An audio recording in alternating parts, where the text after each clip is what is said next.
మన ముఖ్యమంత్రి గారు నిన్న ఒక పెద్ద స్టేట్మెంట్ ఇచ్చిండు. ఏం స్టేట్మెంట్ ఇచ్చిండు అనేది కూడా ఒకసారి చూద్దాం. రాష్ట్రాన్ని నెంబర్ 1 చేసిన రాష్ట్రాన్ని నెంబర్ 1 చేసిన ఎవరని చెప్తుర్రు? ఇది మన తెలంగాణ రాష్ట్ర ముఖ్యమంత్రి యనుమల రేవంత్ రెడ్డి గారు చెప్తున్నారు. రైతులకు 60,000 కోట్ల రూపాయలు ఖర్చు చేస్తాం, ఇది సరిపోదు, ఇంకా ముందుకు పోవాలి, నా జిల్లాకు అధిక నిధులు కేటాయిస్తా. అమరాబాద్ పర్యటనలో సీఎం రేవంత్. ఇక ఇందిరా సౌరగిరి జల వికాసం ప్రారంభం, నల్లమల్ల డిక్లరేషన్ ప్రకటించిన సీఎం. సొంతూరు కొండారెడ్డిపల్లెలో కూడా పర్యటన అంటూ కూడా చూస్తున్న పరిస్థితి కనబడుతుంది. సో మొత్తానికి తెలంగాణను దేశానికే ఆదర్శంగా నెంబర్ 1 రాష్ట్రంగా తీర్చిదిద్దుతామని 17 నెలల్లో నిరూపించాం. ఇది సరిపోదా, ఇంకా ఎంత ముందుకు వెళ్లాలని సీఎం రేవంత్ రెడ్డి అన్నారు. సోమవారం ఆయన నాగర్ కర్నూలు జిల్లా అమరాబాద్ మండలంలో పర్యటించారు. మాచారంలో ప్రభుత్వం ప్రతిష్టాత్మకంగా చేపట్టిన ఇందిరా సౌరగిరి జల వికాసం పథకాన్ని కూడా డిప్యూటీ సీఎం బట్టి విక్రమార్క పలువురు మంత్రులతో కలిసి ప్రారంభించారు.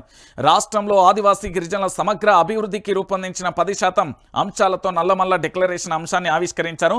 అలాగే స్వయం సహకార సంఘాలకు 119 కోట్ల రూపాయలకు సంబంధించిన చెక్కు కూడా అందించిన పరిస్థితి కనబడుతుంది. మన ముఖ్యమంత్రి ఏం చెప్పిండు, ముఖ్యమంత్రి ఎట్లా చెప్పిండు, ఇవన్నీ కూడా మనం కాస్త చర్చిద్దాం. ఎందుకంటే ముఖ్యమంత్రి గారు చెప్పింది వాస్తవమా కాదా అనేది ఒకసారి చెప్పాలి. ఏంది అంటే తెలంగాణలో పూర్తి స్థాయిలో కూడా రాష్ట్రాన్ని నెంబర్ 1గా మార్చారు అంటూ కూడా చెప్తున్నాను. ఎట్లా నెంబర్ 1గా మార్చాడు? పూర్తి స్థాయిలో రైతులకు 60,000 కోట్లు అన్నాడు కదా, రైతులకు సంబంధించి పెట్టుబడి సాయం ఇచ్చిండా? అందరికీ ఇవ్వలేదు.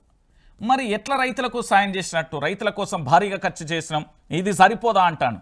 దాంతోపాటు రుణమాఫీ 100% అయిందా? కాలే. రైతు ఆత్మహత్యలు ఏమన్నా ఆయనే?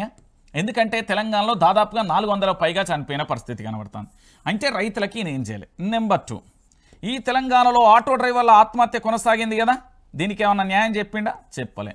హైడ్రా పేరుతోని తెలంగాణ రాష్ట్ర వ్యాప్తంగా బెంబేలెత్తిచ్చిండు. దాంతోపాటు మూసీకి సంబంధించి సుందరీకరణతోని హడలెత్తిచ్చిండు. దాంతోపాటు గిరిజన మన ఆశ్రమ పాఠశాల, గిరిజన పాఠశాల, కస్తూరిబాబు పాఠశాలలో పూర్తి స్థాయిలో ఆహారం కలుషిత ఆహారంగా అయిపోయిన పరిస్థితి కనబడుతుంది. దాంతోపాటు జర్నలిస్టుల మీద దాడులు, అక్రమ కేసులు, దాంతోపాటు ప్రతిపక్ష నేతల మీద కేసులతోని బెదిరింపు లేదా వాళ్ళందరినీ కూడా పార్టీలోకి లాక్కునే ప్రయత్నం. ఈ విధంగా తెలంగాణ రాష్ట్ర రాజకీయాలు పూర్తి స్థాయిలో కూడా నెంబర్ 1గా చేసినాం. నేను చేయలేదు అని అంటలేను, నెంబర్ 1గా చేసినాం. ఏమని చెప్పిండు? దావోస్ పర్యటనకి వెళ్ళినప్పుడు తెలంగాణ రాష్ట్రం అప్పుల కుప్పగా మారిపోయిందని చెప్పింది ఇదే ముఖ్యమంత్రి. ఇదే తెలంగాణ రాష్ట్రం గురించి ఈరోజు చాలా రకాలుగా చెప్తున్నాడు.